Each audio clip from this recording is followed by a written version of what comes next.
दोस्तों, आज हम श्रीमद् भगवत गीता के अनमोल विचारों के बारे में परिचित करवाने जा रहे हैं। श्रीमद् भगवत गीता हमें बहुत कम समय में जीवन को सही नजरिए से देखने का मौका देती है। श्री भगवत गीता में श्री कृष्ण जी द्वारा बताई गई सभी अनमोल बातें एक सुविचार के रूप में प्रस्तुत कर रहे हैं। श्री भगवत गीता ज्ञान से भरे अमृत की वह खान है जो तमाम दुख चिंताओं का विनाश कर जीवन को सुख शांति की चरम सीमा पर लाकर खड़ा कर देती है। तो दोस्तों, चलिए वीडियो को स्टार्ट करते हैं। इससे पहले आप 2 गहरी सांसें लें और पूरा फोकस मेरी आवाज़ पर रखें। जो होना है उसे कोई टाल नहीं सकता और जो होना ही नहीं है उसके बारे में सोच व चिंता करके स्वयं की परेशानियां बढ़ाने के समान है। सच्चाई से कभी दूर नहीं भागा जा सकता, अतः सत्य को स्वीकार कर लेने में ही समझदारी है। झूठ को जबरदस्ती सत्य मानकर जीना ही गलतफहमी कहलाती है। स्वयं की व्यक्तिगत सोच गलतफहमियों को भी जन्म दे सकती है, इसलिए स्वयं की व्यक्तिगत सोच को दूसरों पर थोपे नहीं। बिना मोक्ष के जीवन मरण के चक्र से छुटकारा नहीं पाया जा सकता। वासना, क्रोध और लालच या नरक के 3 द्वार होते हैं। मनुष्य का सबसे बड़ा और सबसे पहला शत्रु या मित्र उसका मन ही होता है। ईर्ष्या और हद से अधिक इच्छाएं जीवन का सुकून छीन लेती हैं। जिस प्रकार अग्नि स्वर्ण को परखती है, उसी प्रकार संकट वीर पुरुषों को। क्रोध से भ्रम पैदा होता है, भ्रम से बुद्धि वृद्ध होती है, और जब बुद्धि वृद्ध होती है तब तर्क नष्ट हो जाता है। जब तर्क नष्ट हो जाता है तब व्यक्ति का पतन हो जाता है। असफलता से डर कर दोबारा प्रयास न करने वाला मनुष्य जीवन में बड़ी कामयाबी कभी नहीं प्राप्त कर सकता। निस्वार्थ और निष्पक्ष सेवा कर्म किए बिना मोक्ष की उम्मीद करना भी व्यर्थ है।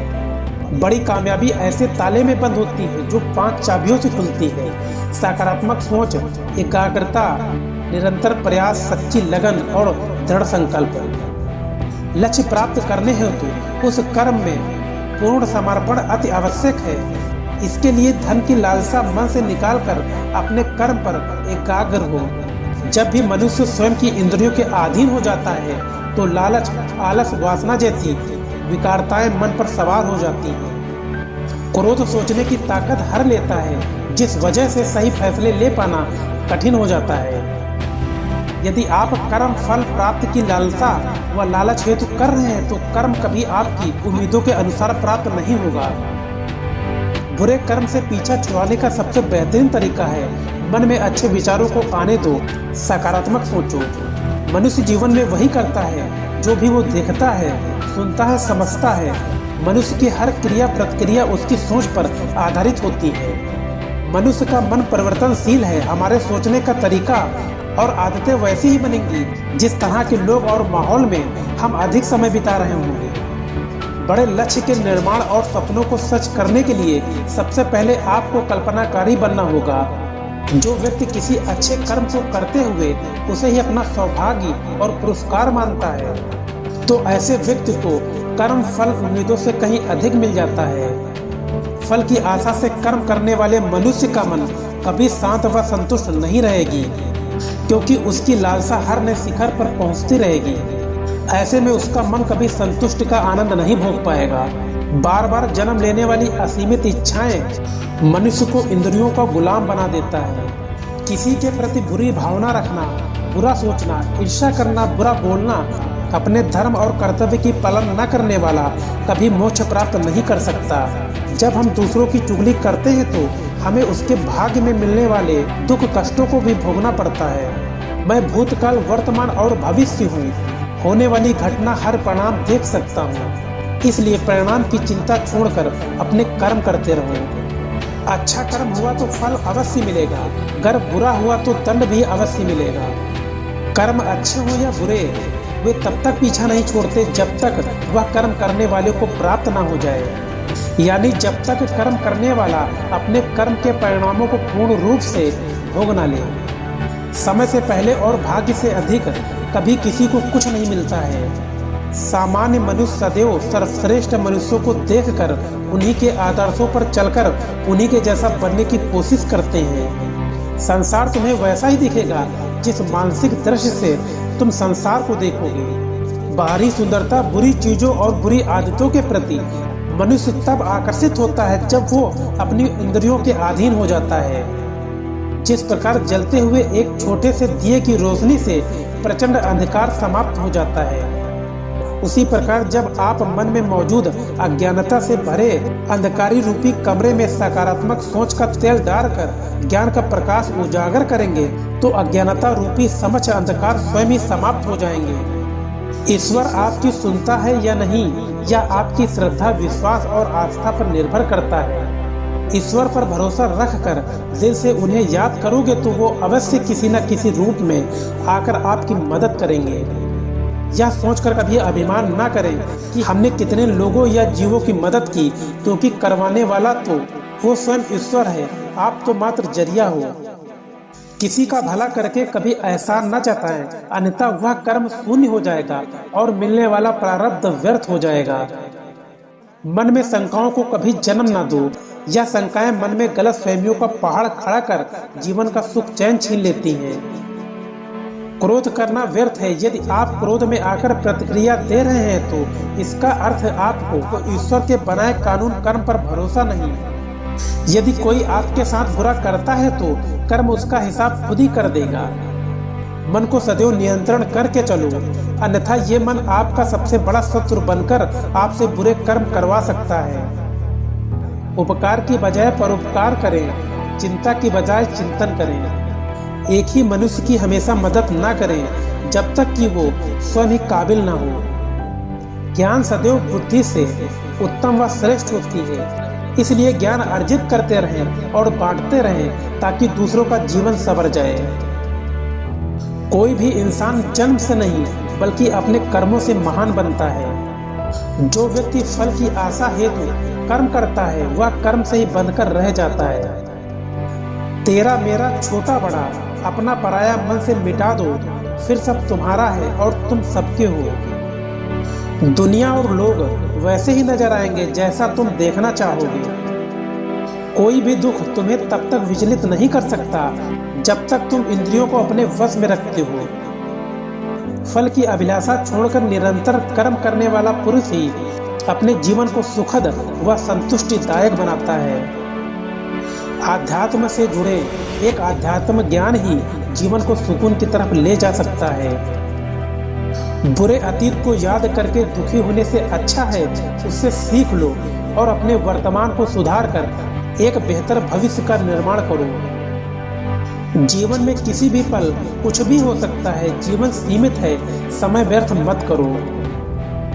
जितना अधिक पुरुषार्थ करोगे स्वर्ग का मार्ग उतना ही सरल होगा। किस बात को लेकर परेशान हो, कर्म करो और ईश्वर पर भरोसा रखो। क्या होगा क्या नहीं या ईश्वर पर छोड़ दो। स्वयं को ईश्वर के चरणों में सौंप दो। नित्य अच्छे कर्म करो, लोगों का भला करो, सही राह दिखाओ। जो हुआ वह अच्छा हुआ, जो हो रहा है वह अच्छा हो रहा है, जो होगा वो भी अच्छा होगा। एक ज्ञानवान व्यक्ति कभी भी कामुक सुख में आनंद नहीं लेता। ज्ञानी बनो। रावण बुद्धिमान अवश्य था किंतु ज्ञानी नहीं।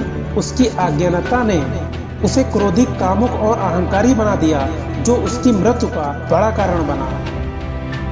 वेद पुराण पढ़ने से कोई लाभ नहीं जब तक उसमें कही गई बातें अपने जीवन में अवतरित न करो, उनकी पालन न करो। वो ज्ञान व्यर्थ है जो सिर्फ तुम तक सीमित है। उस ज्ञान का कोई लाभ नहीं जिससे समाज एवं जगत का कल्याण नहीं किया जा सके। मनुष्य के कर्म ही मनुष्य को ईश्वर के नजदीक लाता है या ईश्वर से दूर करता है। तुम क्यों व्यर्थ की चिंता करते हो? तुम क्यों भयभीत होते हो? कौन तुम्हें मार सकता है? आत्मा ना कभी जन्म लेती है और ना ही इसे कोई मार सकता है। यही जीवन का अंतिम सत्य है। जिसने मन को जीत लिया है उसने पहले ही परमात्मा को प्राप्त कर लिया है, क्योंकि उसने शांति प्राप्त कर ली है। ऐसे मनुष्य के मन पर सुख दुख, सर्दी गर्मी और मान अपमान का कोई फर्क नहीं पड़ेगा। जो विद्वान होते हैं वो ना तो जीवन के लिए और ना ही मृत के लिए शोक करते हैं। जो जीवन के मूल्य को जानता हो वही मनुष्य अपने जीवन का मूल्य निर्धारित कर जीवन को एक बड़ा लक्ष्य प्रदान कर पाता है। स्वयं के लिए सर्वश्रेष्ठ बनो। आपका मूल्य समझकर दुनिया एक दिन आपका सम्मान करेगी। खुद को जीवन के योग्य बनाना ही सफलता और सुख का एकमात्र मार्ग है। ईश्वर आपके जीवन को सुधारने संवारने हेतु अनेकों कर्म करने के मौके देता है, किंतु मनुष्य अपनी इंद्रियों के अधीन रहकर उन मौकों का सही लाभ नहीं उठा पाता। बुरे कर्म के बाद जिंदगी भर कितने भी अच्छे कर्म कर लो, किंतु बुरे कर्मों का फल अवश्य मिलकर रहेगा। अच्छे कर्म करने के मौके कभी ना छोड़ो। कर्म करो, फल की चिंता मत करो। फल की लालसा छोड़कर कर्म करने वाला पुरुष ही अपने जीवन को सफल बना पाता है। जो पुरुष ना तो कर्म फल की इच्छा करता है और न कर्म फलों से घृणा करता है, वह सन्यासी जाना जाता है। हे अर्जुन, एक सच्चा योगी अपने कर्म फल की इच्छा किए बिना कर्म को धर्म समझकर पूरी निष्ठा से करता है। जीवन में किसी भी मुकाम को प्राप्त किया जा सकता है जब मनुष्य अपने मन पर नियंत्रण और खुद पर विश्वास रख आगे बढ़े। किसका डर है तुम्हें? कौन तुम्हें मार सकता है? तुम शरीर नहीं हो, शरीर तुम्हारा मात्र एक साधन है। अपने कर्मों को सिद्ध करने का तुम एक आत्मा हो जो अजर अमर है। जो व्यक्ति निरंतर और अविचलित भाव से भगवान के रूप में मेरा स्मरण करता है, वह मुझको अवश्य ही पा लेता है। निस्वार्थ भाव से किसी की मदद करना, सेवा समझकर दान पुण्य करना, निष्पक्ष होकर निर्णय करना, कर्म करना, यह तमाम कर्म मेरी भक्ति करने के समान ही हैं। ऐसे मनुष्य मुझे अति प्रिय हैं। दोस्तों, इन सभी विचारों में से आपको कौन सा विचार सबसे ज़्यादा पसंद आया, हमें कमेंट करके जरूर बताएं। और इसी तरह के पॉजिटिव वीडियो देखने के लिए हमारे चैनल को सब्सक्राइब कर बेल आइकन का प्रेस दबाएं। जय हिंद, जय श्री कृष्ण, वंदे मातरम।